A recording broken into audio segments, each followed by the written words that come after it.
Je voudrais vous présenter une étude qui a été conduite par le cabinet Asterès, qui est un cabinet qui est dirigé par Nicolas Bouzou, si vous connaissez, qui est un économiste. On lui a fait faire une étude sur plus de 200 candidats pour voir justement quelle était la perception et quels étaient les effets de la VE sur les personnes qui s'engageaient. Ensuite, je voudrais vous parler de ce que ça peut impacter pour l'entreprise et justement en quoi ça peut devenir un outil gagnant-gagnant de fidélisation, de motivation. Et enfin, je ferai une petite parenthèse parce que la VE, je vais beaucoup vous dire que ça permet de diplômer l'expérience et que c'est un outil à la fois pour le salarié et pour l'entreprise, mais ça peut aussi s'utiliser comme outil d'optimisation des parcours de formation qui existent en entreprise. Et il y a des choses qui se mettent en place qui sont très intéressantes et je vous prendrai quelques exemples.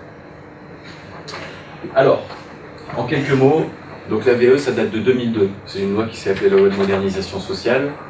Il y a eu des lois antérieures en 85 et en 92 qui s'appelaient la VART, vous avez peut-être entendu parler. Mais en 2002, c'est la première fois qu'on a affirmé un principe très clair, l'expérience vaut diplôme, et on peut obtenir un diplôme en totalité par la VE, sans retourner en formation et sans passer d'examen.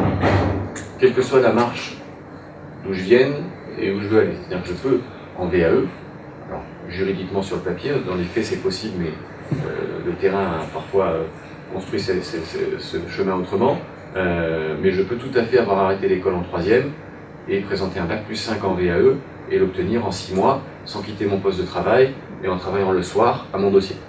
La VAE a permis ça et ça arrive tous les jours. Il y en a 50 000 qui se font par an en France aujourd'hui.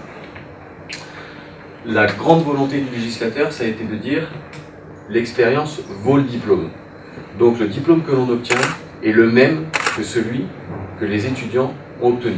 D'abord c'est le même par chemin, on va passer sur un diplôme, mais c'est le même dans le sens où il n'est pas fait mention dessus qu'il a été obtenu par la VAE. Puisque la volonté est de dire il faut qu'on mette l'expérience au niveau du diplôme, puisqu'on est effectivement dans un pays qui n'a pas ce réflexe-là. On voit bien qu'il faut un diplôme pour travailler, 95% des emplois. Donc on va dire que c'est pas obtenu par la VAE et chacun pourra dire ce qu'il veut. Alors on me répond souvent, oui mais si je mets 2014 dessus et que j'ai 45 ans, effectivement ça fait bizarre. Sauf qu'il y a beaucoup de gens qui reprennent leurs études en cours du soir chaque année et que je peux tout à fait faire le choix en VE de dire ou de ne pas dire que je l'ai obtenu par l'expérience. Alors on avait le débat tout à l'heure, est-ce qu'il vaut mieux le dire ou est-ce qu'il vaut mieux pas le dire? Ça dépend des politiques de recrutement et des visions des choses, mais on pourra en reparler tout à l'heure, c'est un vrai sujet. Le seul prérequis qu'il faut pour pouvoir entrer en VE, c'est 3 années d'expérience. Et 3 années d'expérience, pas forcément professionnelle, puisque la loi de 2002 a aussi élargi le concept d'expérience. Alors la VAP, ça s'appelait validation des acquis professionnels, on parlait que d'expérience professionnelle pure. La VAE, ça s'appelait validation des acquis d'expérience, parce que ça élargit le concept d'expérience à l'expérience de vie. Donc en VAE, je peux valoriser l'expérience professionnelle, mais extra-professionnelle, en association, bénévolat, mais dans l'absolu, l'expérience de vie aussi. Par exemple, dans une VAE, je dois prouver que je parle une langue. Je ne l'ai pas forcément apprise parce que j'étais responsable d'export dans une entreprise. Par contre, j'ai énormément voyagé. Ou entre mes études, j'ai habité 2 ans en Angleterre.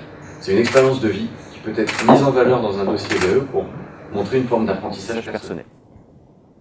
Dans cette catégorie apprentissage personnel, on va retrouver aussi tout ce qui est auto-formation, qui est le propre de l'autodidacte. Hein. Je n'ai pas de diplôme, donc dans mon travail, je vais lire des livres, je vais sur Internet et je m'auto-forme.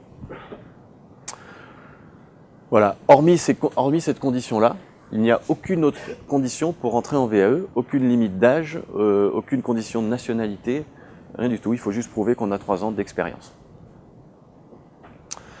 Alors, elle a donc 12 ans, la loi, aujourd'hui, ce qui peut paraître beaucoup, mais en fait, pour une loi comme ça, qui a besoin de rentrer dans les esprits, c'est pas forcément énorme. C'est pas un process qui a été facilement accepté.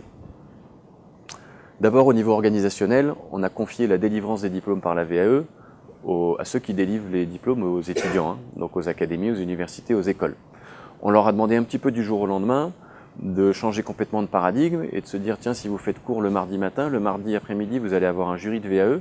Donc vous passez d'une logique où vous avez fait cours, vous faites passer un examen et vous notez, s'il y a 10 sur 20, vous pouvez donner le diplôme, à une personne qui vient vous voir avec ses 15 ans d'expérience. On sait quel hermétisme il peut encore y avoir entre le système éducatif et le système de l'entreprise en France. Et on vous demande de l'évaluer sur un process d'évaluation où finalement vous ne l'avez jamais vu, vous ne l'avez jamais eu en cours, vous ne lui faites pas passer d'examen théorique puisque la VE n'est pas une évaluation théorique. Vous allez devoir décider si vous lui donnez 2, 3, 4, 5 ans d'études d'un coup sur la base d'un dossier qu'il va vous fournir et d'un oral d'une demi-heure. Alors au début, il y a eu des réactions un peu de coquilles qui se referment. Et donc ça a mis un petit peu longtemps à rentrer dans le processus. Néanmoins, ça fait 10 ans qu'on voit passer des gens VE et ça s'ouvre vraiment beaucoup aujourd'hui. Il y a encore 4-5 ans, c'était très dur par exemple d'aller chercher un diplôme Bac plus 3, un diplôme Bac plus 5. Aujourd'hui, dans nos 400 VE par an, c'est plus de la moitié, c'est 55%. Donc les universités s'y sont mises maintenant. Ça avait démarré avec les bacs, les BTS, les CAP, maintenant tous les diplômes sont accessibles et ça marche bien. Il faut dire aussi que l'entreprise n'a pas forcément été moteur pour cela. Il y a eu une petite réaction aussi de méfiance. VAE égale diplôme, diplôme égale meilleure qualification dans les grilles, égale augmentation de salaire, promotion interne, etc. Et je me méfie. Et voilà. Et donc le discours d'aujourd'hui, c'est un peu d'essayer de montrer, de par notre expérience, comment en fait ça peut être un outil gagnant-gagnant, qui fait qu'on n'a pas besoin de s'en méfier, mais plutôt de le juguler et de l'appréhender. Donc les progrès, on en a fait. Le nombre de VAE stagne, mais il stagne de manière assez bonne, puisqu'il y a 50 000 personnes qui passent en jury chaque année. Alors c'est, je trouve, plutôt un bon chiffre. Bon, par rapport à la moitié de la population qui n'a pas de diplôme, c'est pas forcément énorme. Mais chaque chose en son temps. Il y a un process qui est très lourd administrativement. Ils sont pas super bons, les chiffres nationaux. Il y a 200 000 personnes qui se lancent chaque année, et il y en a 50 000 qui passent en jury. C'est-à-dire qu'il y en a 75% qui abandonnent en cours de route. Alors évidemment, ça interroge la lourdeur du process administratif. Ceux qui ont croisé des candidats qui voulaient le faire, ils parlent tous de parcours du combattant.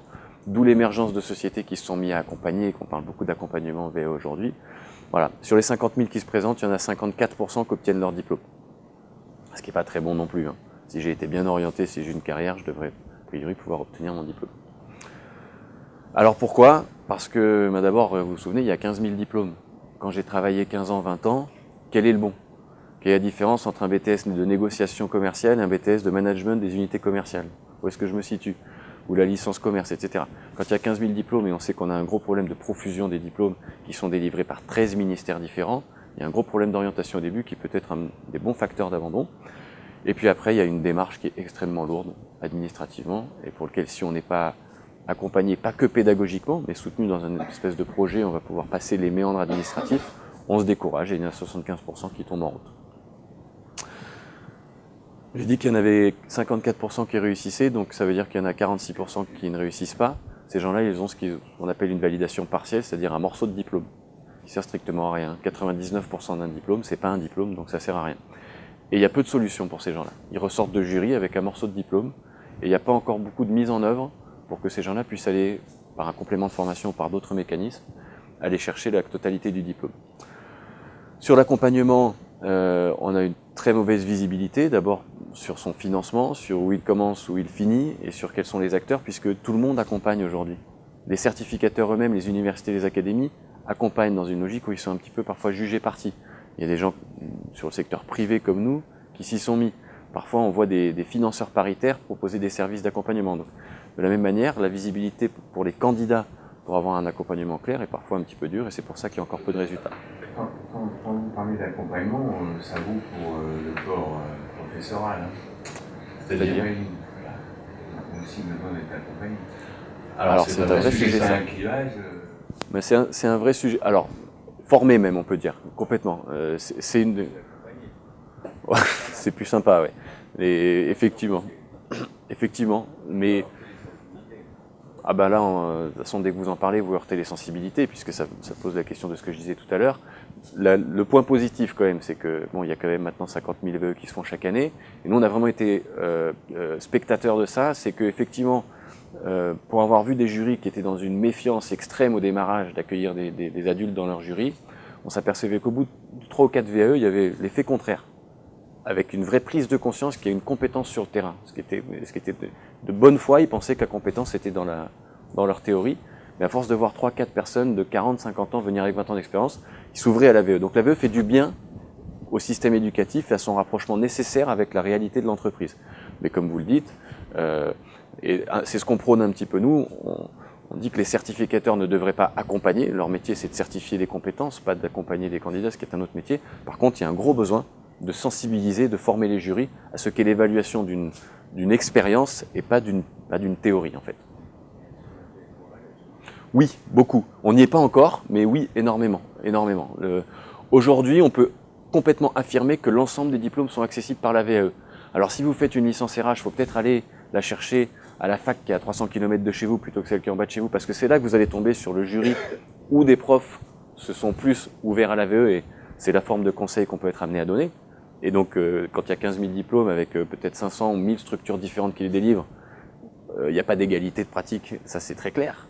Donc ça devient une stratégie de trouver le bon endroit. Et de trouver les endroits où il y a une espèce d'ouverture à la VE. Oui, mais le bac est inégal, tout examen est inégal. Non, mais c'est... Enfin, je veux dire, le bac, selon l'examinateur sur lequel je tombe, c'est inégal. Donc, quelque part, on ne peut pas leur demander non plus d'avoir une pratique égale. Alors, parfois, il y a des trucs complètement délirants. Hein. C'est-à-dire que nous, ça nous arrive parfois de présenter 2 diplômes. Vous faites de la compta, vous n'avez pas le bac, on va présenter le bac et le BTS avec le même dossier parce qu'on ne sait pas si vous êtes plutôt... Voilà. Et puis, ça arrive qu'on ait des candidats qui obtiennent le BTS et qui n'aient pas le bac. Donc là, c'est plus qu'une inégalité. C'est des jurys qui voient complètement les choses différemment d'une manière très subjective. Mais pour ça, je trouve qu'on ne peut pas leur en vouloir parce que c'est déjà difficile de se mettre dans un process comme ça. Donc, bon, il y a un prisme très subjectif de l'évaluation de l'expérience.